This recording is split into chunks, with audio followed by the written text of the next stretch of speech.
Deputy commissioner रहीम यार खान ने बाअसर अफराद और दोस्तों के साथ गैर कानूनी शिकार किया। मना करने के बावजूद 10 से 12 हिरणों का शिकार किया गया। वाइल्ड लाइफ ऑफिसर रहीम यार खान आसिम कामरान ने इल्ज़ाम लगाया कि डिप्टी कमिश्नर के साथ मकामी बाअसर अफराद समेत 25 मेहमान थे। Deputy commissioner Ali Shahzad black Prado 2 Vigo समेत 5 गाड़ियों पर थे। जब इन गाड़ियों को रोकने की कोशिश की तो डिप्टी कमिश्नर वाइल्ड लाइफ की गाड़ी को टक्कर मारकर फरार हो गए। वाइल्ड लाइफ अफसर ने डीसी की गाड़ी का पीछा करने की वीडियो भी जारी कर दी है।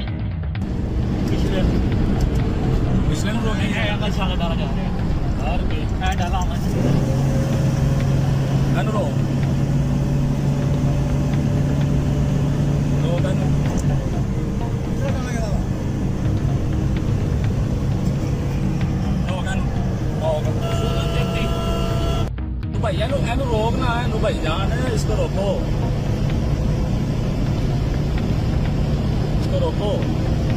तेज चला कट मार थोड़ी कट मार कट ना तू गड्डी काट यार तू गड्डी काट गड्डी बजन देगा काट तू पिछली गड्डी रोक दिया पिछली गड्डी